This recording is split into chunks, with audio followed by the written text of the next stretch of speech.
મેટ્રોના 4.15 kilometre લાંબા Sarthana nature park Kapodra route ઉપર વરાછામાં ગુરુવારે સાંજે 5:30 કલાકે દુર્ઘટના સર્જાઈ હતી। બ્રેક ક્રેન વડે 130 ટનના ગર્ડર લોન્ચરનું બોક્સ ફિટ કરતી વેળા એક ક્રેનમાં હાઇડ્રોલિક પ્રેશર ઘટી જતાં તમામ વજન બીજી ક્રેન ઉપર આવી પડ્યું હતું, જેને કારણે તે ક્રેન એલજી બોક્સ સાથે બાજુમાં યમુનાનગરના બંગલા નંબર 13 પર તૂટી પડી હતી, જેથી બંગલાનો ભાગ તૂટી ગયો હતો। જો કે બંગલાના માલિક બહારગામ હોવાથી મોટી દુર્ઘટના ઘટતા બચી ગઈ હતી।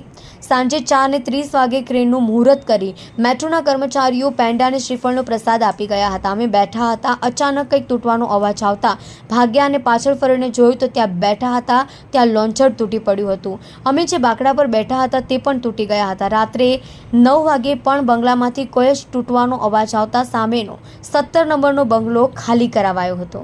ઘટના અંગે મેટ્રોના અધિકારીએ કહ્યું, જરૂરી તમામ પ્રોસિજર મુજબ કામ ચાલી રહ્યું હતું। આ મિકેનિકલ ફેલ્યોર છે।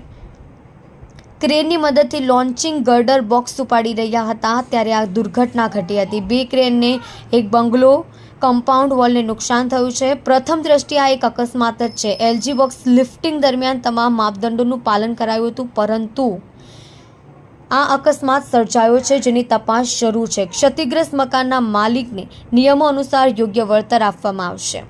હું વ્યવસાયિક કન્સ્ટ્રક્શન કંપનીનો માલિક છું। મેટ્રો રેલના વરાછા ચોપાટી ગાર્ડન સ્વામિનારાયણ મંદિર સેક્શન પર તપોવન વિદ્યાલય રોડ ઉપર યમુનાનગર સોસાયટીમાં મારો બંગલો આવેલો છે। ગુરુવારે હું મારી પત્ની સાથે સવારે 10 વાગે એક કામ અર્થે વડોદરા ગયો હતો અને સાંજે 5:30 વાગ્યાના અરસામાં મારા પર એક પરિચિતનો કોલ આવ્યો કે તમારા ઘર પર એક ક્રેન અને બોક્સ પડી ગયું છે।